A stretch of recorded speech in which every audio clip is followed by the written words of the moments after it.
కాబట్టి ప్రభుత్వం అంటే ఇవన్నీ ఉంటాయి. నువ్వు కేసీఆర్ ప్రభుత్వంలో ప్రశ్నించడం సాధ్యం కాకపోవచ్చు నుండి కాంగ్రెస్లో సాధ్యమవుతుంది 100%. ఇప్పుడు అన్న 317 జీవో కూడా ఒకటి ఉందన్న. అది 317 జీవోకి సంబంధించి సీనియారిటీ బేస్ మీద వాళ్ళకు పోస్టింగ్లు ఇవ్వడం, వాళ్ళ యొక్క స్థానికత బేస్ మీద ఇవ్వకపోవడం అనేది జరుగుతుంది. దానివల్ల చాలామంది భార్యాభర్తలు కావచ్చు, లేకపోతే వాళ్ళు ఇన్ని రోజులు ఉద్యోగం చేసింది, వాళ్ళు చదువుకున్నది, వాళ్ళు లోకల్ లైట్లు నాన్ లోకల్లో పోయి ఉద్యోగాలు చేసిన పరిస్థితి వస్తుంది. మరి దీని మీద మీ స్టాండ్ ఏందన్నా? 3170 అతి త్వరలోనే దానికి స్వస్తి పలకపోతుంది తెలంగాణ ప్రభుత్వం, ఖచ్చితంగా 100%. ఓకే, నో క్వశ్చన్ అన్న. ఒక చిన్న నాకు ఒక పర్సనల్గా ఒకటి నాకు నచ్చలేదని ఏంటంటే, మీ పక్కకు ఒక వ్యక్తి ఉంటాడు, ఆయన పేరు నాకు గుర్తుకులేదు. ఓకే, సమ్ పర్సన్ మీ పక్కకు మీతో పాటుగా న్యూస్ అవుతూ ఉంటారు మీరు లేనప్పుడు. ఆ వ్యక్తి అన్న జియో 46 అభ్యర్థులు ఫోన్ చేసినప్పుడు సమస్యలు ఉంటే ఫోన్ చేయమని మీరే చెప్తారు. ఫోన్ చేసినప్పుడు ఆ వాయిస్ కాల్ కూడా ఉందన్న. దొంగ కొడుకులు మీరు, దొంగ నిరుద్యోగులు ఫోన్ చేసి అన్న మా జియో 46 ఏమైంది అన్న అన్న అన్న అని అటు నుంచి మాట్లాడుతుంటే, అరే దొంగ నా కొడుకులారా, దొంగ కొడుకులు మీరు, మీ విలేజ్ వాళ్ళని ఎవరిని రానియము, మొత్తం సిటీ వాళ్ళకే ఉద్యోగాలు ఏమని చెప్తా, నేను లెటర్ రాస్తా రేవంత్ రెడ్డికి అని చెప్పి అని బాగా కావరం ఎక్కినట్టు మాట్లాడిన అన్న. ఇది మాత్రం వాస్తవం అన్న, లైవ్లో రికార్డింగ్ కూడా ఉంది. దాన్ని మీరు సమర్థిస్తున్నారా? దాన్ని మీరు ఏమంటారు? దాని మీద మీ స్టాండ్ ఏంది? రైట్, ఒకటి ఆ లైవ్లో స్క్రీన్ పైన జరిగేటువంటి ప్రతి యాక్టివిటీకి తీన్మార్మలన బాధ్యత వహిస్తాడు. ఓకే, క్యూన్యూస్లో జరిగేటువంటి ప్రతి యాక్టివిటీకి తీన్మార్మలన బాధ్యత వహిస్తాడు. ఓకే, బాధ్యతతో ఉంటాడు అన్న. రెండోది అయితే అక్కడ ఉన్నటువంటి ఒక పర్సన్, అందరు కాదు పాపం, ఆయనని ఇరిటేట్ చేసినారు. ఏమంటాడంటే, మమ్మల్ని ఆడికి వస్తే మెడల్ పట్టి బయటికి గెంటేసినారు అనేటువంటి ఏదో చెప్పారు. ఒక చిన్న క్లిప్ కానీ ఇట్లా నెట్టేసినట్టు లేకపోతే ఏదన్నా ఒకటి ఉంటే అది నా ఆఫీస్ ప్రిమిసెస్ కాబట్టి నేను అపాలైజ్ చేసి నేను ఒప్పుకుంటుంది అన్న. కానీ బయటికి పోయి అసలు వీళ్ళు రోడ్డు మీద ఎక్కినప్పుడు జియో 46 బాధితులు ఎక్కినప్పుడు నా స్టూడియోలోకి పిలిపించుకున్నా, నా స్టూడియోలో పిలిపించుకున్నారు, మాట్లాడారు. అబ్బాయి ఏడుస్తుంటే మీరు కూడా ఒకటి రెండు మీకు కూడా కొంచెం ఏడిపోచ్చినట్టు చూసినాం మేము. రైట్, మాకు అప్పటిదాకా బాగానే ఉందన్న. అప్పటిదాకా ఏ విషయం చెప్పలేదు. అప్పటిదాకా వీళ్ళు ఇదే బాధితులు కాంగ్రెస్ గవర్నమెంట్ వచ్చిన తర్వాత సమస్య. ఇదే బాధితులు కాంగ్రెస్ పార్టీ ప్రభుత్వం నిర్ణయం తీసుకోలేదు ఇంకా. అంటే మీతో అంటున్నా నేను విషయం చెప్పి, మీతో మాకు అప్పటిదాకా సమస్య లేదు. అప్పటిదాకా మీరు నిరుద్యోగులు కొట్లాడిర్రు, క్వశ్చన్ చేసిర్రు, హక్కున చేర్చుకున్నారు, ప్రతి ఒక్కరిని బాధను మీరు స్క్రీన్ మీద చూపించిర్రు. నేను చెప్పేది వాళ్ళతో పాటు మీరు కూడా ఎమోషన్ అయ్యారు, బాధపడారు. కాదన్నావు, అంతేకాదు మేము చేసింది అది స్క్రీన్ మీద, బిహైండ్ ద స్క్రీన్ చేసినటువంటి విషయం కూడా నాకు ఎప్పుడు చెప్పుకోవాలనిపించలే, చెప్పుకోను కూడా. కానీ ఇప్పుడు చెప్తున్నా, ఈ పిల్లలు ఆందోళన చేస్తూ ఉంటే, ఈ పిల్లల్ని పోలీసులు జీపులలో ఎక్కించుకొని పోతా ఉంటే, నా పర్సనల్ టీంని ఎన్నిసార్లు ఈ పిల్లల దగ్గరికి పంపించి ఆ పిల్లల బాగోగులు చూసి ఆ పిల్లల్ని బయటికి తీసుకొచ్చి భోజనం చేయించి జాగ్రత్తగా ఇంటికి తోలిచ్చినాం. ఇవన్నీ నేను ఎప్పుడు చెప్పుకోను కూడా. కానీ ఇప్పుడు నువ్వు అడిగినావు కాబట్టి చెప్తావు. ఓకే, ఎంత బాధ్యత ఉంటే, ఆ ప్రజల పట్ల ఎంత ప్రేమ ఉంటే మేము ఎంటర్ అయితే ఎందుకు చేస్తాం అట్లా.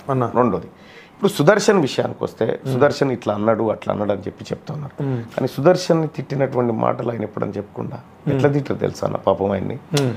నేనెందుకంటే మనకేందంటే వాళ్ళకి ఏ పర్టికులర్ బిట్గా ఉన్నా అది రికార్డ్ చేసుకున్నట్టు నాకు తెలియదు. సరే, అట్లా కూడా 46 జీవో బాధితుడు హర్ట్ అయిన ఉంటే అతని తరఫున నేను క్షమాపణ చెప్తున్నా. అతని తరఫున ఒకవేళ మీరు హర్ట్ అయిన ఉంటే, అట్లా హర్ట్ అయిన ఉంటే, ఆయన నిజంగా అని ఉంటే, నేను వినలేదు, మీకు వినిపిస్తే మేబీ కావచ్చు, వింటారన్న మీరు, మేబీ కావచ్చు అంటున్నా. నేను కాదని ఖండించట్లేదు, అట్లా అని చెప్పట్లేదు. ఒకవేళ అట్లాంటిది జరిగిన ఉంటే నేను మీ తమ్ముడిగా తీన్మార్ మల్లన్నగా నేను ఆ వ్యవహారం జరిగి ఉంటే దానికి క్షంతవ్యుణ్ణి. అగో దాంట్లో ఒకసారి ఆపండి, నేను చెప్తాను. అది చెప్పండి. అయితే అతని బాళకో అని ఒకటి అన్నాడు, అది పెట్టేస్తే నేను చెప్తాను. అది నాకు తెలుసన్నా. ఓకే, సహజంగా నా ఫోన్లు వాళ్ళకి కలవాయి, కాబట్టి ఆయనకు నిద్రపోయినప్పుడు ఎప్పుడో ఇక ఆయన బాగా ఇరిటేట్ చేసినట్టు ఆయన వాస్తవానికి కూల్గుండే మనిషి, అంత ఎవరు ఏమన్నా పెద్ద రెచ్చిపోయేటోడు కాదు. ఓకే, బాగా ఏదో ఇరిటేట్ చేసి నిరుద్యోగులను పడుకున్న దొంగన కొడుకులు బాడకవులు అని మాట్లాడడం కరెక్ట్ కాదు కదన్నా. ఒకటన్నా మీరు కేసీఆర్ తిట్టిర్రు, మీరు ప్రతి ఒక్క ఎమ్మెల్యేని తిట్టిర్రు, ప్రతి ఒక్క మినిస్టర్ని తిట్టిర్రు, సీఎంను కూడా తిట్టిర్రు, డైరెక్ట్ పోలీస్ ఆఫీసర్లను తిట్టిర్రు, మీరు నా జీతగాళ్ళు రాదని భయపడి అన్ని చేసిర్రు. చేసిరా లేదా అన్న? ఇప్పుడు వాళ్ళు కూడా అట్లనే మాకు బాధ్యత వహిస్తామని చెప్పిర్రు, ఇప్పుడు ఏం మాట్లాడతలేరు అని చెప్పి వాళ్ళు ఇరిటేట్ అయ్యి అడిగి ఉంటారు అన్న. ఒకటి నచ్చకపోతే కట్ చేసేయాలి, కానీ వాళ్ళ అడగడాన్ని తప్పు పట్టట్లేదు, అది నేను అనేది, వాళ్ళు అడగడాన్ని తప్పు పట్టట్లేదు, కానీ అక్కడ ఏదో చిన్న ఘర్షణ జరుగుంటది. ఉత్తగానే ఎవరు ఇప్పుడు ఉత్తగానే నేను నిన్నేమని అనగలుగుతారా, మీరు నన్ను ఏమన్నా అనగలుగుతారా అన్న? వాళ్ళ పరిస్థితుల్లో ఫ్రస్ట్రేషన్ లో వాళ్ళు నిజంగానే వాళ్ళు చేసి కోల్పోయి ఉంటారు అన్న. నేను ఏమంటున్నా, కానీ దొంగ కొడుకులు మీకు ఉద్యోగాలు రాకుండా నేను చేస్తా అని ఇట్లా మాట్లాడడం విషయం ఏంటంటే, దీని మీద నాకు కాదు, ఇది మొత్తం నిరుద్యోగులు దీని మీద మొత్తం వాళ్ళు మొత్తం మండిపోతారు వాళ్ళు. లేదు అరే ఇట్లా మాట్లాడతారు జియో 46 అభ్యర్థులతో, పాపం అప్పటికి నిరుద్యోగులతోనే. అప్పటికి వాళ్ళ అమ్మ చనిపోయి ఆయన కొద్దిగా ఆ వ్యవహారాల్లో ఉన్నాడు.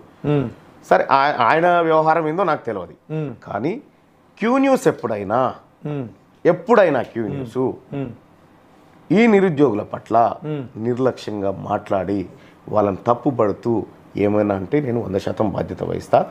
ఈవెన్ దో ఇప్పటికి కూడా అతను అలా చెప్పితే ఏ హృదయం అన్న హట్ అయితే బహిరంగంగా మీరు క్షమాపణ కోరుతారు ఇప్పుడు, అంతే కదా.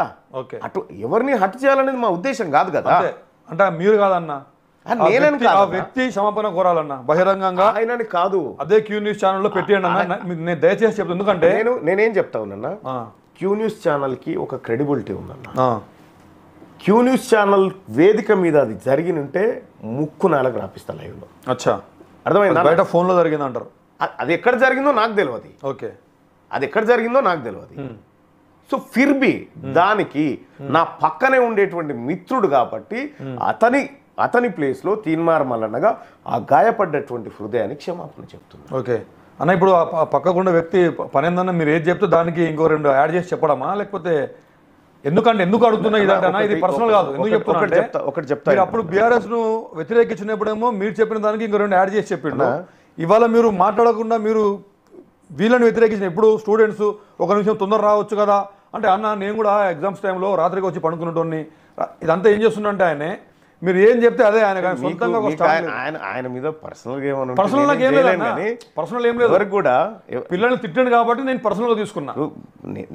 ఇది ఆయన గురించి ఫస్ట్ టైం మాట్లాడుతున్నా, మీ గురించి మాట్లాడలేదు. నేను కూడా ఒకటి ఏం చెప్తా అంటే, ఆడ నిలబడి ఆయన మీరు చెప్పిన దానికి ఆహా ఓహో అంటే ఆయన నాకు అవసరం కాబట్టి, ఆయన సేవలు అవసరం కాబట్టి, నేను ఆయన ఉద్యోగి, మేమంతా కలిసి పనిచేస్తున్నాం కాబట్టి అతనికి నేను ఇవ్వాల్సిన రెస్పెక్ట్ ఇస్తా, అతనితో పని చేయించుకుంటా, అతని పని వల్ల నేను సంతృప్తిగా ఉన్నా.